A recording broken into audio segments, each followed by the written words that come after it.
ओम श्री गणेशाय नमः। अथ श्री दश महाविद्या कवचम विनियोगः। ओम अस्य श्री महाविद्या कवचस्य श्री सदाशिव ऋषिः उष्णिक् छन्दः श्री महाविद्या देवता सर्वसिद्धि प्राप्त्यर्थे पाठे विनियोगः। ओम प्राच्यां रक्षतु मे तारा कामरूप निवासिनी। आग्नेय्यां षोडशी पातु याम्यां धूमावती स्वयं। नैऋत्यां भैरवी पातु वारुण्यां भुवनेश्वरी। वायव्यां सततं पातु छिन्नमस्ता महेश्वरी। कौबेर्यां पातु मे देवी श्रीविद्या बगलामुखी। ऐशान्यां पातु मे नित्यं महात्रिपुरसुन्दरी। ऊर्ध्वं रक्षतु मे विद्या मातङ्गी पीठवासिनी। सर्वतः पातु मे नित्यं कामाख्या कालिका स्वयं। ब्रह्मरूपा महाविद्या सर्वविद्यामयी स्वयं। शीर्षे रक्षतु मे दुर्गा भालं श्री भवगेहिनी। त्रिपुरा भ्रुयुगे पातु सर्वाणि पातु नासिकां। चक्षुषी चण्डिका पातु श्रोत्रे नीलसरस्वती। मुखं सौम्यमुखी पातु ग्रीवां रक्षतु पार्वती। जिह्वां रक्षतु मे देवी जिह्वा ललनभीषणा। वाग्देवी वदनं पातु वक्षः पातु महेश्वरी। बाहु महाभुजा पातु काराङ्गुलिः सुरेश्वरी। पृष्ठतः पातु भीमास्या कट्यां देवी दिगंबरी। उदरं पातु मे नित्यं महाविद्या महोदरी। उग्रतारा महादेवी जंघोरो परिरक्षतु। गुदं मुस्कं च मेढं च नाभिं च सुरसुन्दरी। पादाङ्गुलिः सदा पातु भवानी त्रिदशेश्वरी। रक्तमांसास्थिमज्जादीन् पातु देवी शवासना। महाभयेषु घोरेषु महाभयनिवारिणी। पातु देवी महामाया कामाख्या पीठवासिनी। भस्माचलगता दिव्य सिंहासनकृताश्रया। पातु श्रीकालिका देवी सर्वोत्पातेषु सर्वदा। रक्षाहीनं तु यतस्थानं कवचेनापि वर्जितं। तत्सर्वं सर्वदा पातु सर्वरक्षणकारिणी। अथ श्री महाविष्णुस्तोत्रम्। सूत उवाच ते गत्वा देवदेवेशं रमानाथं जगद्गुरुं। विष्णुं कमलपत्राक्षं दद्रशुः प्रभयान्वितं। स्तोत्रेण तुष्टुर्भक्त्या गदगदस्वरसत्कृताः। देवा ऊचुः जय विष्णो रमेशाद्य महापुरुषपूर्वज। दैत्यारे कामजनक सर्वकामफलप्रद। महावराह गोविन्द महायज्ञस्वरूपक। महाविष्णो ध्रुवेशाद्य जगदुत्पत्तिकारण।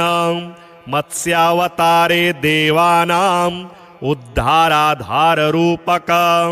सत्यव्रतधराधीश मत्स्यरूपाय ते नमः। जयाकूपार दैत्यारे सुरकार्य समर्पक। अमृताप्तिकरेशान कूर्मरूपाय ते नमः। जयादिदैत्यनाशार्थ मादिशूकररूपधृक्। मह्युद्धारकृतोद्योग कोलरूपाय ते नमः। नारसिंहं वपुः कृत्वा महादैत्यं ददारयः। करजैर्वरदत्ताङ्गं तस्मै नृहरये नमः। वामनं रूपमास्थाय त्रैलोक्यैश्वर्यमोहितं। बलिं सञ्चलयामास तस्मै वामनरूपिणे। दुष्टशत्रविनाशाय सहस्रकरशत्रवे। रेणुकागर्भजाताय जामदग्न्यायते नमः दुष्टराक्षसपौलस्त्य शिरश्छेदपटीयसे श्रीमद्दाशरथे तुभ्यं नमोऽनन्तक्रमाय च कंसदुर्योधनाद्यैश्च दैत्यैः पृथिवीशलाञ्छनैः भाराक्रान्तां महीं योषा उज्जहार महाविभुः धर्मं संस्थापयामास पापं कृत्वा सुदूरतः तस्मै कृष्णाय देवाय नमोऽस्तु बहुधा विभो दुष्टयज्ञविघाताय पशुहिंसानिवृत्तये बौद्धरूपं दधौ योऽसौ तस्मै देवाय ते नमः म्लेच्छप्रायेऽखिले लोके दुष्टराजन्यपीडिते कल्किरूपं समादध्यौ देवदेवाय ते नमः दशावतारास्ते देव भक्तानां रक्षणाय वै दुष्टदैत्यविघाताय तस्मात् त्वं सर्वदुःखहृत् जय भक्तार्तिनाशाय धृतं नारी जलात्मसु रूपं येन त्वया देव कोऽन्यस्त्वत्तोदयानिधिः इत्येवं देवदेवेशं स्तुत्वा श्रीपीतवाससं प्रणेमुर्भक्तिसहिताः साष्टाङ्गं विभुधर्षभाः तेषां स्तवं समाकर्ण्य देवः श्रीपुरुषोत्तमः उवाच विबुधान् सर्वान् हर्षयच्छीगदाधरः श्रीभगवानुवाच प्रसन्नोऽस्मि स्तवेनाहं देवास्तापं विमुञ्चत भवतां नाशयिष्यामि दुःखं परमदुस्सहं वृणुध्वं च वरं मत्तो देवः परमदुर्लभं ददामि परमप्रीतः स्तवस्यास्य प्रसादतः य एतत् पठते स्तोत्रं कल्य उत्थाय मानवः मयि भक्तिं परां कृत्वा न तं शोकः स्पृशेत् कदा अलक्ष्मीः कालकर्णी च नाक्रामे तद्गृहं सुराः नोपसर्गा न वेताला न ग्रहा ब्रह्मराक्षसाः न रोगावातिकाः पैत्ता श्लेष्मसम्भविनस्तथा नाकालमरणं तस्य कदापि च भविष्यति सन्ततिश्चिरकालस्था भोगः सर्वे सुखादयः सम्भविष्यन्ति तन्मर्त्य गृहे यः स्तोत्रपाठकः किं पुनर्बहुनोक्तेन स्तोत्रं सर्वार्थसाधकम् एतस्य पठनान्द्रिणः भुक्तिमुक्ति न दूरतः देवा भवत्सु यद्दुःखं कथ्यतां तदसंशयं नाशयामि न सन्देहश्चात्रकार्योणुरेव च एवं श्रीभगवद्वाक्यं श्रुत्वा सर्वे दिवौकसः प्रसन्नमनसः सर्वे पुनरुच्चुर्वृषाकपिम् ॐ प्राच्यां रक्षतु मे तारा कामरूपनिवासिनी आग्नेय्यां षोडशी पातु याम्यां धूमावती स्वयं नैऋत्यां भैरवी पातु वारुण्यां भुवनेश्वरी वायव्यां सततं पातु छिन्नमस्ता महेश्वरी कौबेर्यां पातु मे देवी श्रीविद्या बगलामुखी ऐशान्यां पातु मे नित्यं महात्रिपुरसुन्दरी ऊर्ध्वं रक्षतु मे विद्या मातङ्गी पीठवासिनी सर्वतः पातु मे नित्यं कामाख्या कालिका स्वयं ब्रह्मरूपा महाविद्या सर्वविद्यामयी स्वयं शीर्षे रक्षतु मे दुर्गा भालं श्रीभवगेहिनी त्रिपुरा भ्रुयुगे पातु सर्वाणि पातु नासिकां चक्षुषी चण्डिका पातु श्रोत्रे नीलसरस्वती मुखं सौम्यमुखी पातु ग्रीवां रक्षतु पार्वती जिह्वां रक्षतु मे देवी जिह्वा ललनभीषणा वाग्देवी वदनं पातु वक्षः पातु महेश्वरी बाहु महाभुजा पातु काराङ्गुलिः सुरेश्वरी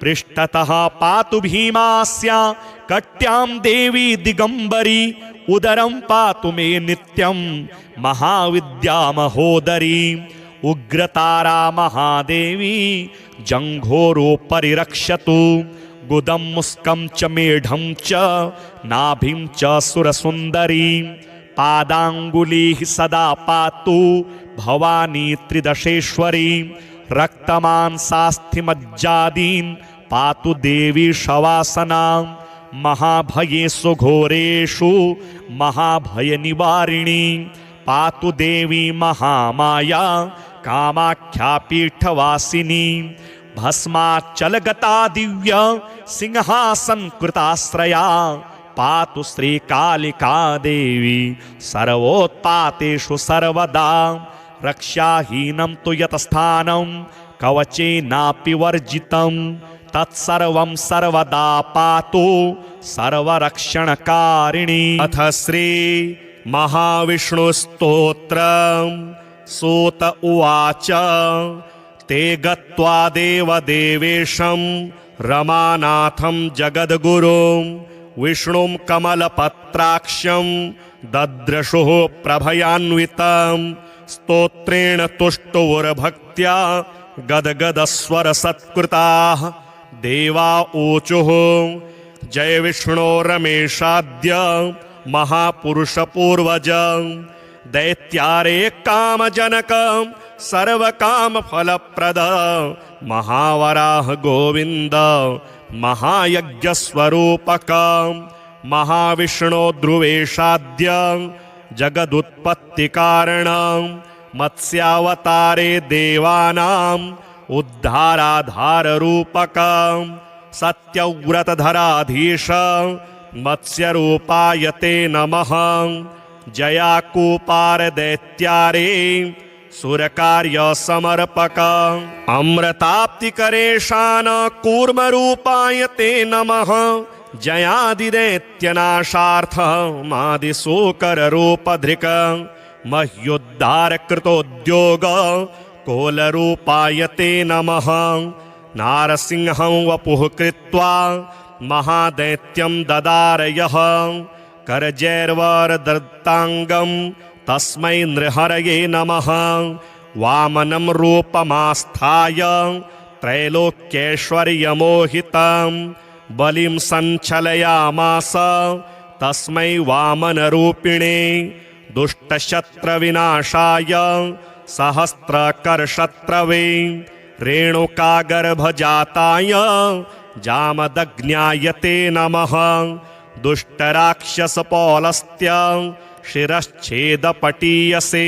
श्रीमद्दाशरथे तुभ्यं नमोऽनन्तक्रमाय च कंसदुर्योधनाद्यैश्च दैत्यैः पृथिवीशलाञ्छनैः भाराक्रान्तां महीं योषा उज्जहार महाविभुः धर्मं संस्थापयामास पापं कृत्वा सुदूरतः तस्मै कृष्णाय देवाय नमोऽस्तु बहुधा विभो दुष्टयज्ञविघाताय पशुहिंसानिवृत्तये बौद्धरूपं दधौ योऽसौ तस्मै देवाय ते नमः म्लेच्छप्रायेऽखिले लोके दुष्टराजन्यपीडिते कल्किरूपं समादध्यौ देवदेवाय ते नमः दशावतारास्ते देव भक्तानां रक्षणाय वै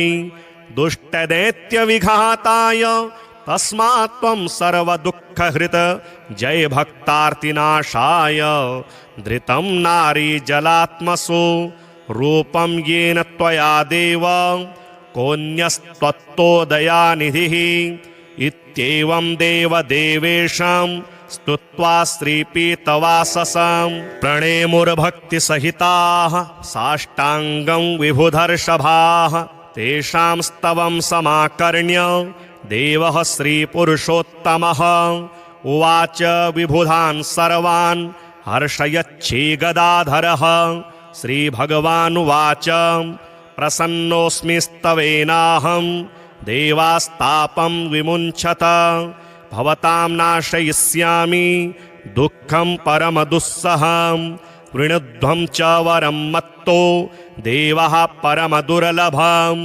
ददामि परमप्रीतः स्तवस्यास्य प्रसादतः य एतत् पठते स्तोत्रं कल्य उत्थाय मानवः मयि भक्तिं परां कृत्वा न तं शोकः स्पृशेत् कदा अलक्ष्मीः कालकर्णी च नाक्रामे तद्गृहं सुराः नोपसर्गा न वेताला न ग्रहा ब्रह्मराक्षसाः न रोगावातिकाः पैत्ता श्लेष्मसम्भविनस्तथा नाकालमरणं तस्य कदापि च भविष्यति सन्ततिश्चिरकालस्था भोगः सर्वे सुखादयः सम्भविष्यन्ति तन्मर्त्य गृहे यः स्तोत्रपाठकः किं पुनर्बहुनोक्तेन स्तोत्रं सर्वार्थसाधकम् एतस्य पठनान्द्रिणः भुक्तिमुक्तेन दूरतः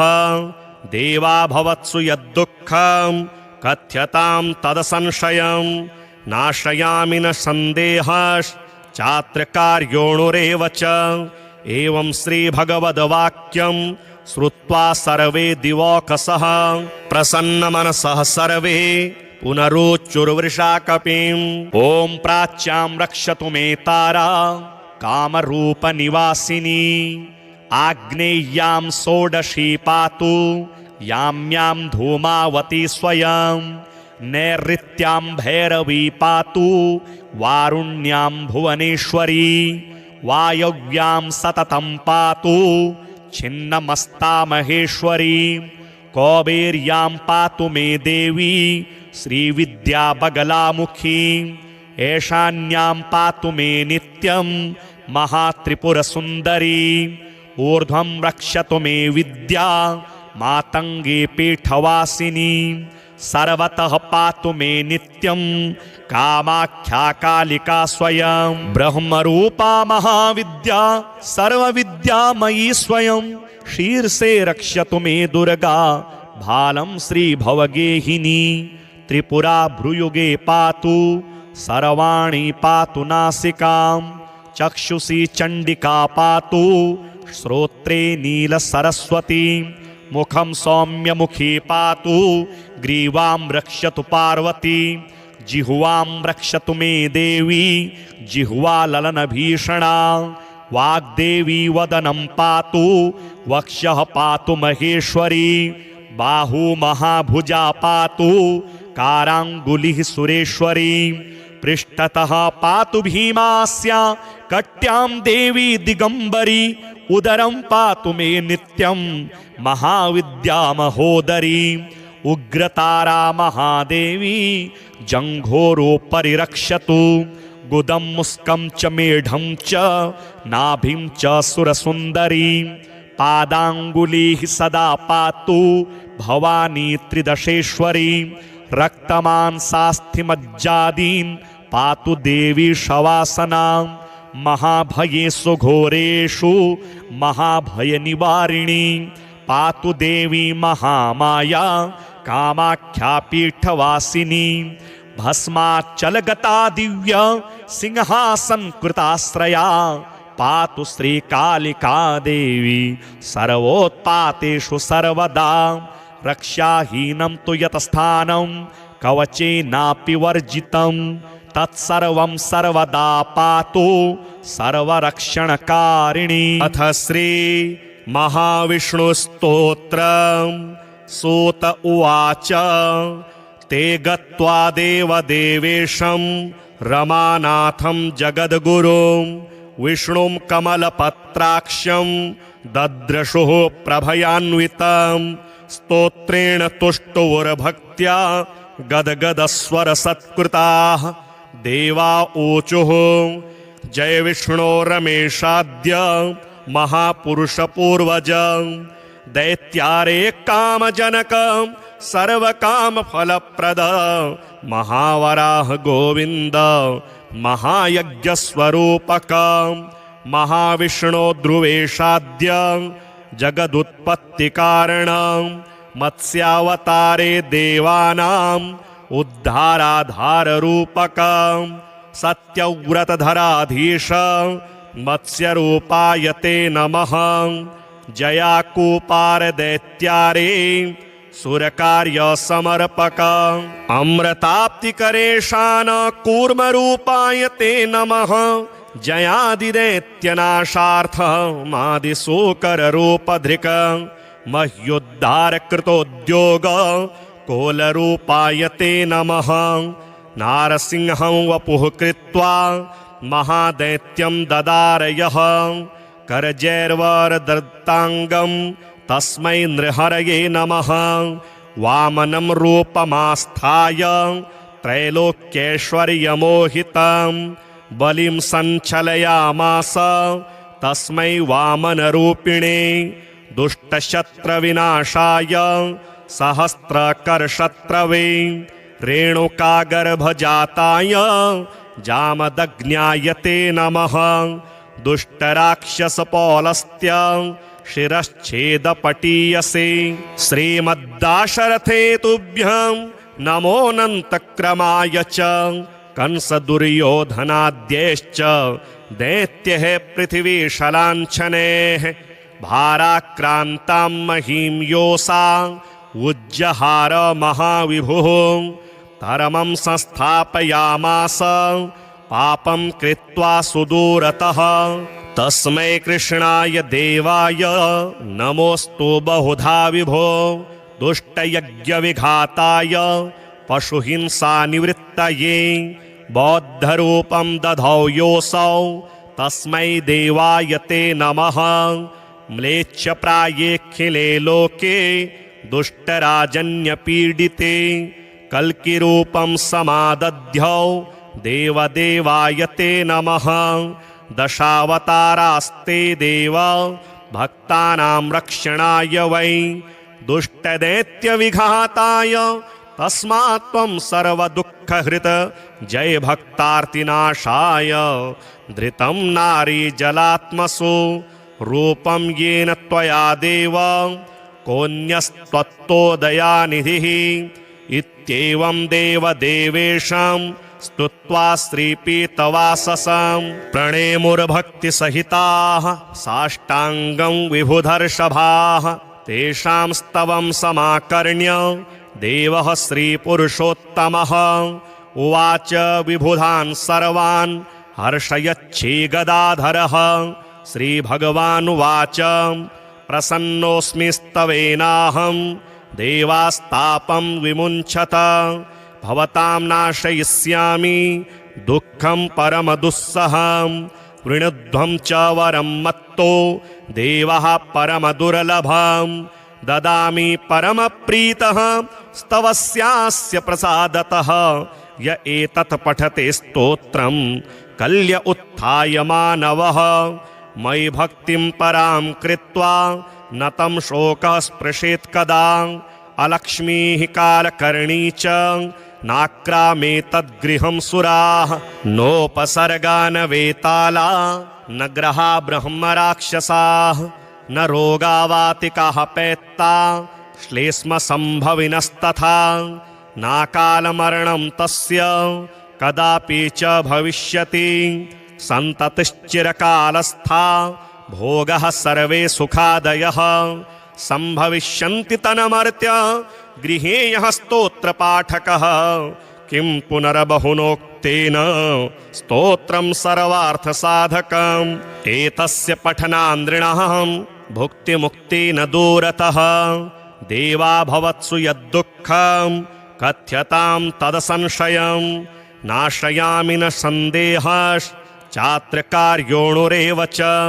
एवं श्रीभगवद्वाक्यं श्रुत्वा सर्वे दिवौकसः प्रसन्नमनसः सर्वे पुनरुच्चुर्वृषाकपिम्। ॐ प्राच्यां रक्षतु मे तारा कामरूपनिवासिनी।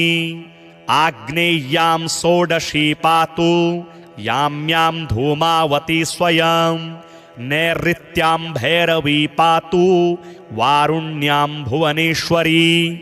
वायव्यां सततं पातु छिन्नमस्ता महेश्वरी। कौबेर्यां पातु मे देवी श्रीविद्या बगलामुखी।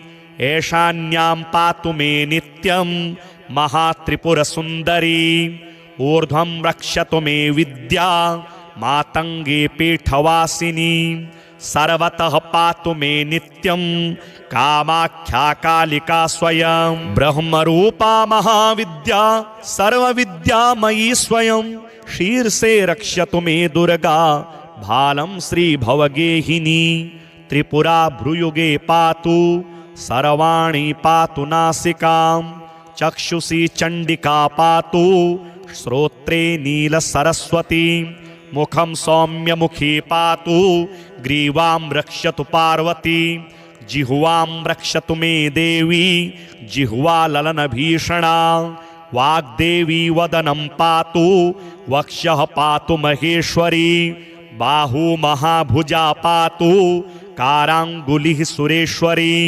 पृष्ठतः पातु भीमास्या कट्यां देवी दिगंबरी उदरं पातु मे नित्यं महाविद्या महोदरी उग्रतारा महादेवी जंघोरो परिरक्षतु गुदं मुस्कं च मेढं च नाभिं च सुरसुन्दरी पादाङ्गुलिः सदा पातु भवानी त्रिदशेश्वरी रक्तमांसास्थिमज्जादीन् पातु देवी शवासना महाभयेषु घोरेषु महाभयनिवारिणी पातु देवी महामाया कामाख्या पीठवासिनी भस्माचलगता दिव्य सिंहासनकृताश्रया पातु श्रीकालिका देवी सर्वोत्पातेषु सर्वदा रक्षाहीनं तु यतस्थानं कवचेनापि वर्जितं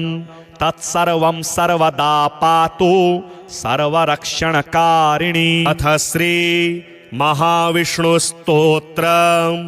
सूत उवाच ते गत्वा देवदेवेशं रमानाथं जगद्गुरुं विष्णुं कमलपत्राक्षं दद्रशुः प्रभयान्वितं स्तोत्रेण तुष्टुर्भक्त्या गदगदस्वरसत्कृताः देवा ऊचुः जय विष्णो रमेशाद्य महापुरुषपूर्वज दैत्यारे कामजनक सर्वकामफलप्रद महावराह गोविंद महायज्ञस्वरूपक महाविष्णो ध्रुवेशाद्य जगदुत्पत्तिकारण मत्स्यावतारे देवानां उद्धाराधाररूपक सत्यव्रतधराधीश मत्स्यरूपाय ते नमः जयाकूपार दैत्यारे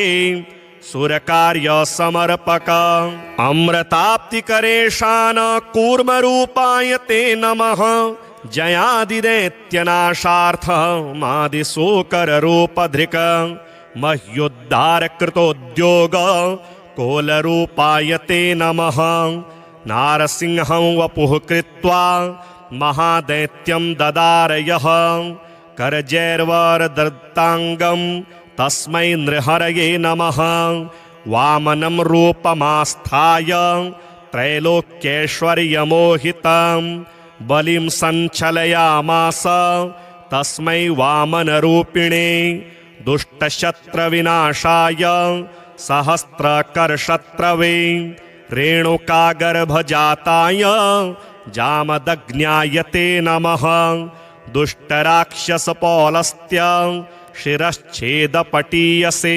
श्रीमद्दाशरथे तुभ्यं नमोऽनन्तक्रमाय च कंसदुर्योधनाद्यैश्च दैत्यैः पृथिवीशलाञ्छनैः भाराक्रान्तां महीं योषा उज्जहार महाविभुः धर्मं संस्थापयामास पापं कृत्वा सुदूरतः तस्मै कृष्णाय देवाय नमोऽस्तु बहुधा विभो दुष्टयज्ञविघाताय पशुहिंसानिवृत्तये बौद्धरूपं दधौ योऽसौ तस्मै देवाय ते नमः म्लेच्छप्रायेऽखिले लोके दुष्टराजन्यपीडिते कल्किरूपं समादध्यौ देवदेवाय ते नमः।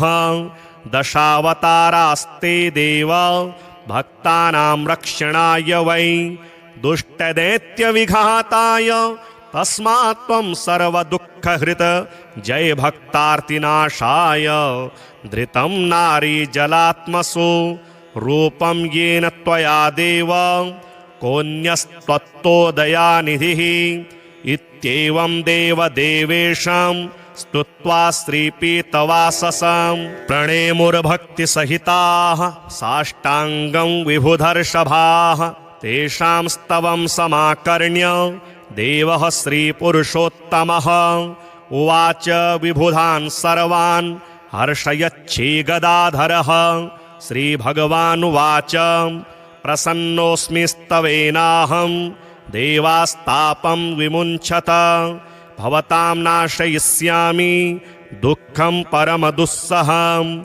वृणुध्वं च वरं मत्तो देवः परमदुर्लभं, ददामि परमप्रीतः स्तवस्यास्य प्रसादतः। य एतत् पठते स्तोत्रं कल्य उत्थाय मानवः, मयि भक्तिं परां कृत्वा न तं शोकः स्पृशेत् कदा। अलक्ष्मीः कालकर्णी च नाक्रामे तद्गृहं सुराः, नोपसर्गा न वेताला न ग्रहा ब्रह्मराक्षसाः, न रोगावातिकाः पैत्ता श्लेष्मसम्भविनस्तथा। नाकालमरणं तस्य कदापि च भविष्यति, सन्ततिश्चिरकालस्था भोगः सर्वे सुखादयः।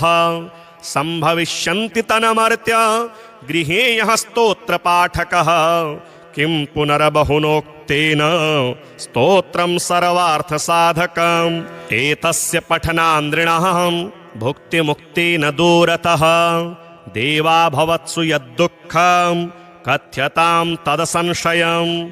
नाशयामि न सन्देहश्चात्रकार्योणुरेव च, एवं श्रीभगवद्वाक्यं श्रुत्वा सर्वे दिवौकसः प्रसन्नमनसः सर्वे पुनरुच्चुर्वृषाकपिम्। ॐ प्राच्यां रक्षतु मे तारा कामरूपनिवासिनी, आग्नेय्यां षोडशी पातु याम्यां धूमावती स्वयं। नैऋत्यां भैरवी पातु वारुण्यां भुवनेश्वरी, वायव्यां सततं पातु छिन्नमस्ता महेश्वरी। कौबेर्यां पातु मे देवी श्रीविद्या बगलामुखी, ऐशान्यां पातु मे नित्यं महात्रिपुरसुन्दरी। ऊर्ध्वं रक्षतु मे विद्या मातङ्गी पीठवासिनी, सर्वतः पातु मे नित्यं कामाख्या कालिका स्वयं। ब्रह्मरूपा महाविद्या सर्वविद्यामयी स्वयं, शीर्षे रक्षतु मे दुर्गा भालं श्रीभवगेहिनी।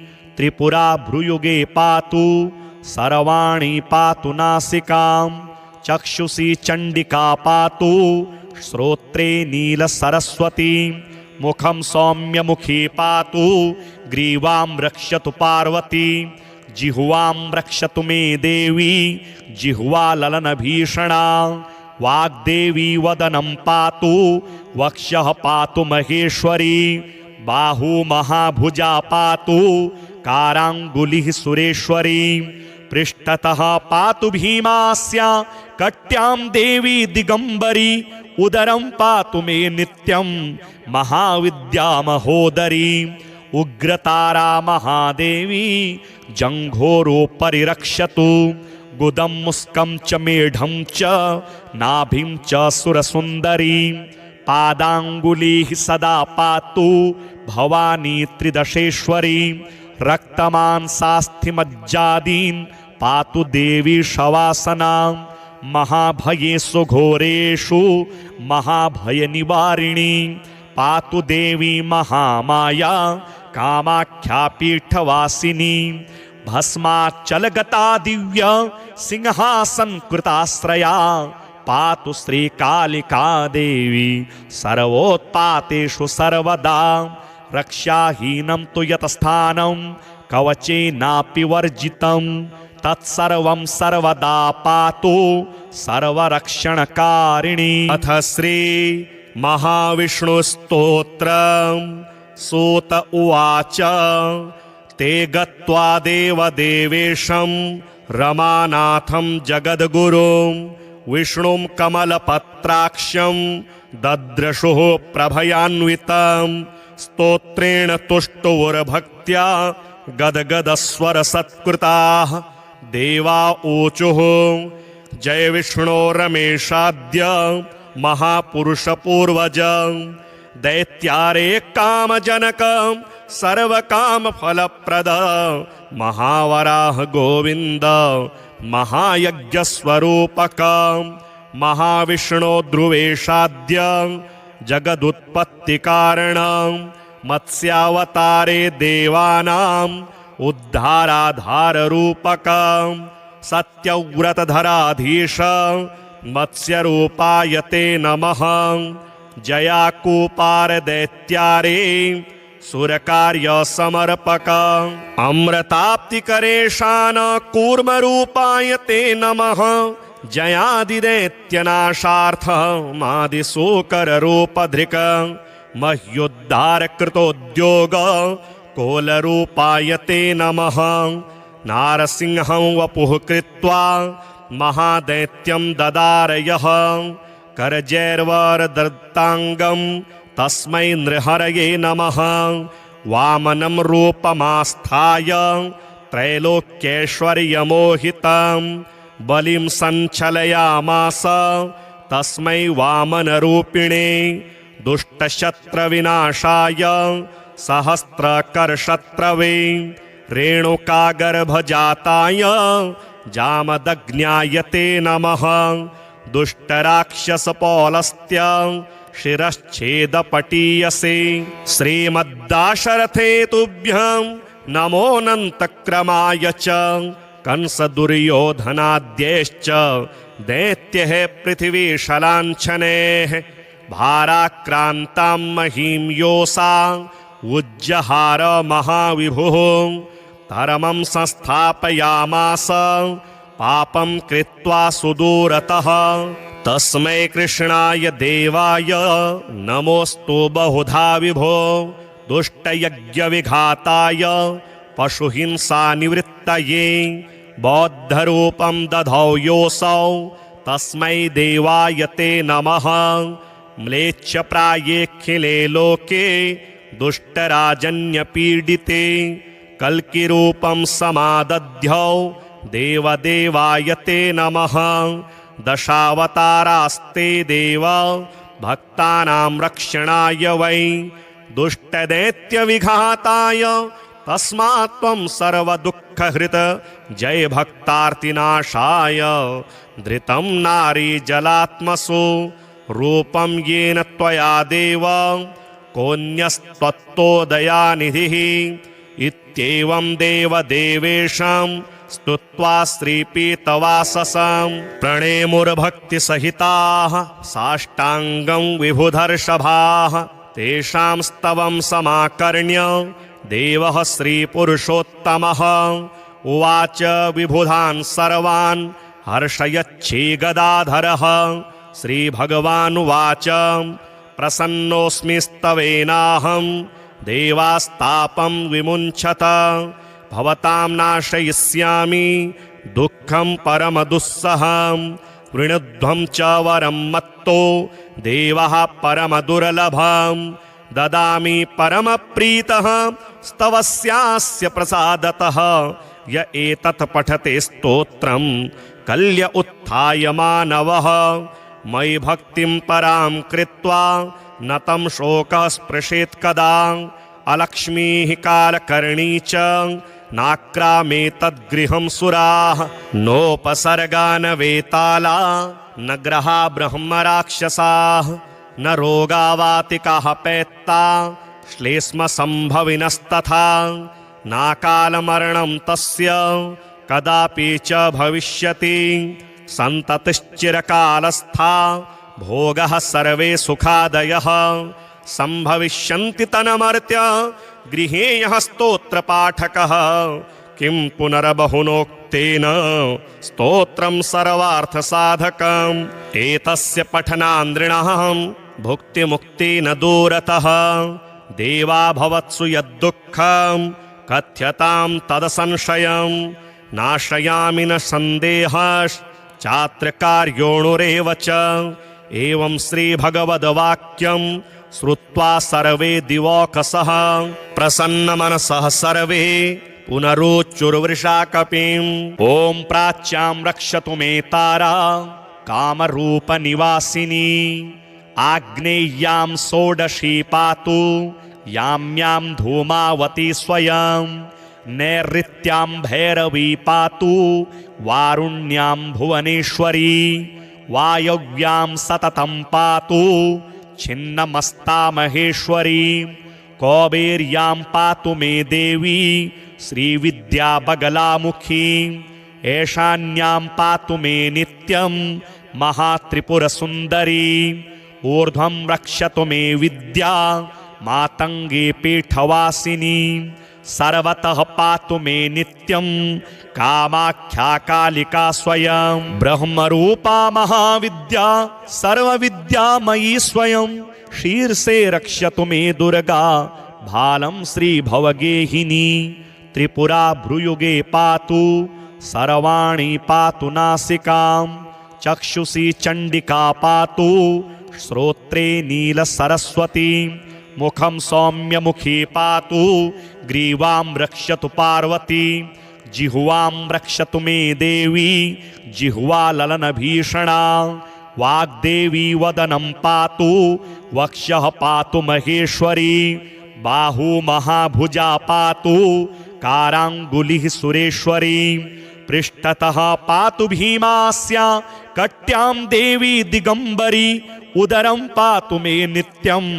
महाविद्या महोदरी उग्रतारा महादेवी जंघोरोपरि रक्षतु गुदं मुस्कं च मेढं च नाभिं च सुरसुन्दरी पादाङ्गुलीः सदा पातु भवानी त्रिदशेश्वरी रक्तमांसास्थिमज्जादीन् पातु देवी शवासना महाभयेषु घोरेषु महाभयनिवारिणी पातु देवी महामाया कामाख्या पीठवासिनी भस्माचलगता दिव्य सिंहासन कृताश्रया पातु श्रीकालिका देवी सर्वोत्पातेषु सर्वदा रक्षाहीनं तु यतस्थानं कवचेनापि वर्जितं तत्सर्वं सर्वदा पातु सर्वरक्षणकारिणी अथ श्री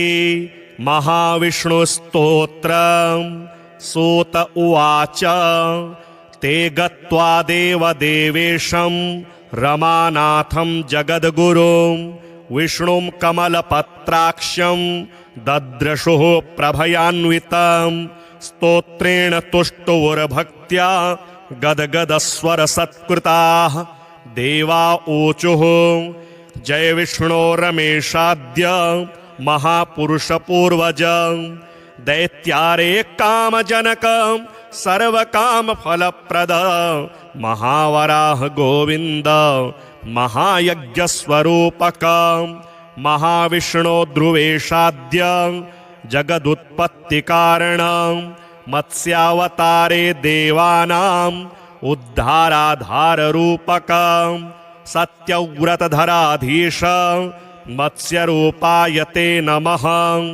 जयाकूपार दैत्यारे सुरकार्य समर्पक अमृताप्तिकरेशान कूर्मरूपाय ते नमः जयादिदैत्यनाशार्थ मादिशूकररूपधृक मह्युद्धारकृतोद्योग कोलरूपाय ते नमः नारसिंहं वपुः कृत्वा महादैत्यं ददारयः करजैर्वरदत्ताङ्गं तस्मै नृहरये नमः वामनं रूपमास्थाय त्रैलोक्यैश्वर्यमोहितं बलिं सञ्चलयामास तस्मै वामनरूपिणे दुष्टशत्रविनाशाय सहस्रकरशत्रवे रेणुकागर्भजाताय जामदग्न्याय ते नमः।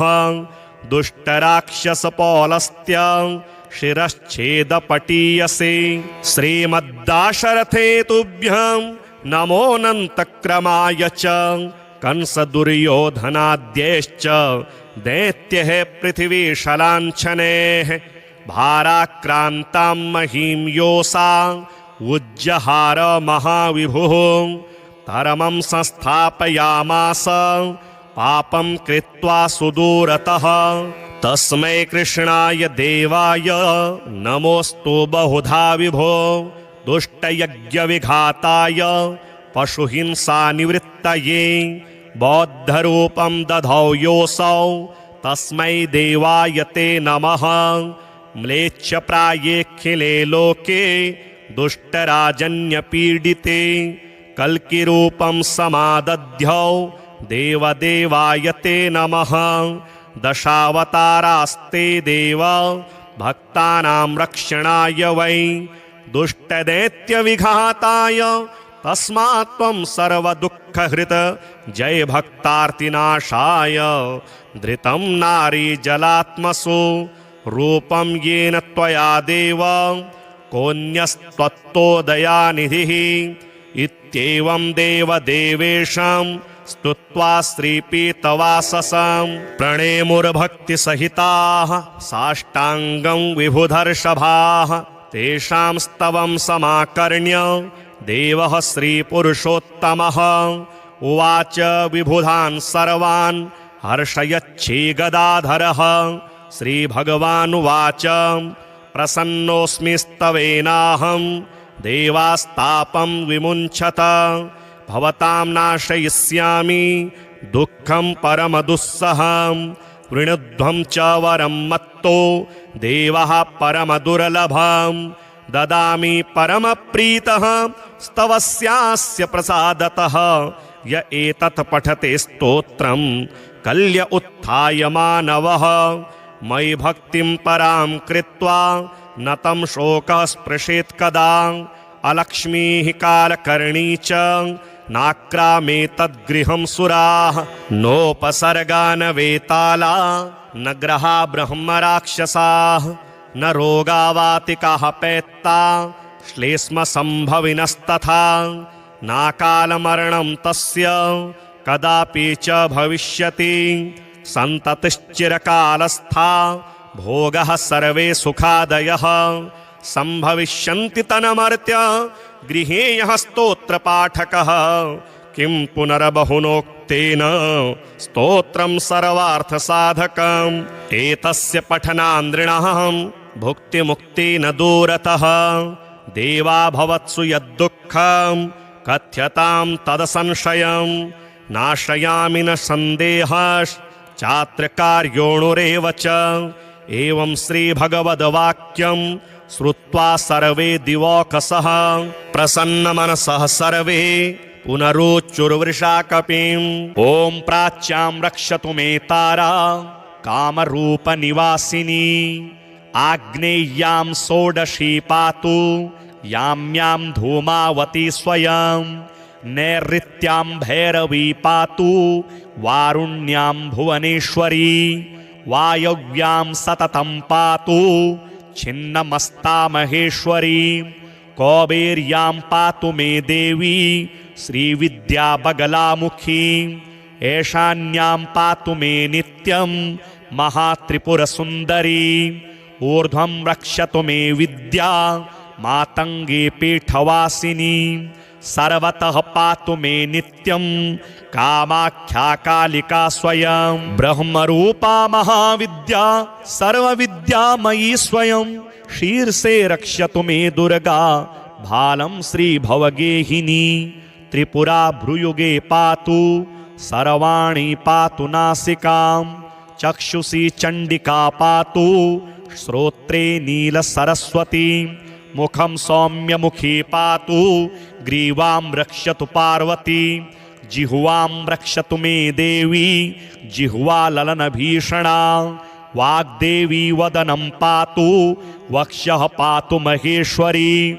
बाहू महाभुजा पातु काराङ्गुलिः सुरेश्वरी पृष्ठतः पातु भीमास्या कट्यां देवी दिगंबरी उदरं पातु मे नित्यं महाविद्या महोदरी उग्रतारा महादेवी जंघोरो परिरक्षतु गुदं मुस्कं च मेढं च नाभिं च सुरसुन्दरी पादाङ्गुलिः सदा पातु भवानी त्रिदशेश्वरी रक्तमांसास्थिमज्जादीन् पातु देवी शवासना महाभयेषु घोरेषु महाभयनिवारिणी पातु देवी महामाया कामाख्या पीठवासिनी भस्माचलगता दिव्य सिंहासन कृताश्रया पातु श्रीकालिका देवी सर्वोत्पातेषु सर्वदा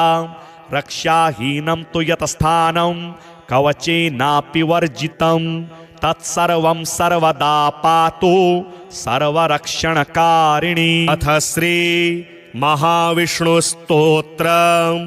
सूत उवाच ते गत्वा देवदेवेशं रमानाथं जगद्गुरुं विष्णुं कमलपत्राक्षं दद्रशुः प्रभयान्वितं स्तोत्रेण तुष्टुवुर्भक्त्या गदगदस्वरसत्कृताः देवा ऊचुः जय विष्णो रमेशाद्य महापुरुषपूर्वज दैत्यारे कामजनक सर्वकामफलप्रद महावराह गोविन्द महायज्ञस्वरूपक महाविष्णो ध्रुवेशाद्य जगदुत्पत्तिकारण मत्स्यावतारे देवानाम् उद्धाराधाररूपक सत्यव्रतधराधीश मत्स्यरूपाय ते नमः जयाकूपार दैत्यारे सुरकार्य समर्पक अमृताप्तिकरेशान कूर्मरूपाय ते नमः जयादिदैत्यनाशार्थ मादिशूकररूपधृक मह्युद्धारकृतोद्योग कोलरूपाय ते नमः नारसिंहं वपुः कृत्वा महादैत्यं ददारयः करजैर्वरदत्ताङ्गं तस्मै नृहरये नमः वामनं रूपमास्थाय त्रैलोक्यैश्वर्यमोहितं बलिं सञ्चलयामास तस्मै वामनरूपिणे दुष्टशत्रविनाशाय सहस्रकरशत्रवे रेणुकागर्भजाताय जामदग्न्याय ते नमः दुष्टराक्षसपौलस्त्य शिरश्छेदपटीयसे श्रीमद्दाशरथे तुभ्यं नमोऽनन्तक्रमाय च कंसदुर्योधनाद्यैश्च दैत्यैः पृथिवीशलाञ्छनैः भाराक्रान्तां महीं योषा उज्जहार महाविभुः धर्मं संस्थापयामास पापं कृत्वा सुदूरतः तस्मै कृष्णाय देवाय नमोऽस्तु बहुधा विभो दुष्टयज्ञविघाताय पशुहिंसानिवृत्तये बौद्धरूपं दधौ योऽसौ तस्मै देवाय ते नमः म्लेच्छप्रायेऽखिले लोके दुष्टराजन्यपीडिते कल्किरूपं समादध्यौ देवदेवाय ते नमः दशावतारास्ते देव भक्तानां रक्षणाय वै दुष्टदैत्यविघाताय तस्मात् त्वं सर्वदुःखहृत जय भक्तार्तिनाशाय धृतं नारी जलात्मसु रूपं येन त्वया देव कोऽन्यस्त्वत्तोदयानिधिः इत्येवं देवदेवेशं स्तुत्वा श्रीपीतवाससं प्रणेमुर्भक्तिसहिताः साष्टाङ्गं विभुधर्षभाः तेषां स्तवं समाकर्ण्य देवः श्रीपुरुषोत्तमः उवाच विबुधान् सर्वान् हर्षयच्छीगदाधरः श्रीभगवानुवाच प्रसन्नोऽस्मि स्तवेनाहं देवास्तापं विमुञ्चत भवतां नाशयिष्यामि दुःखं परमदुस्सहं वृणुध्वं च वरं मत्तो देवः परमदुर्लभं ददामि परमप्रीतः स्तवस्यास्य प्रसादतः य एतत् पठते स्तोत्रं कल्य उत्थाय मानवः मयि भक्तिं परां कृत्वा न तं शोकः स्पृशेत् कदा अलक्ष्मीः कालकर्णी च नाक्रामे तद्गृहं सुराः नोपसर्गा न वेताला न ग्रहा ब्रह्मराक्षसाः न रोगावातिकाः पैत्ता श्लेष्मसम्भविनस्तथा नाकालमरणं तस्य कदापि च भविष्यति सन्ततिश्चिरकालस्था भोगः सर्वे सुखादयः सम्भविष्यन्ति तन्मर्त्य गृहे यः स्तोत्रपाठकः किं पुनर्बहुनोक्तेन स्तोत्रं सर्वार्थसाधकम् एतस्य पठनान्द्रिणः भुक्तिमुक्ति न दूरतः देवा भवत्सु यद्दुःखं कथ्यतां तदसंशयं नाशयामि न सन्देहश्चात्रकार्योणुरेव च एवं श्रीभगवद्वाक्यं श्रुत्वा सर्वे दिवौकसः प्रसन्नमनसः सर्वे पुनरुच्चुर्वृषा कपिम्।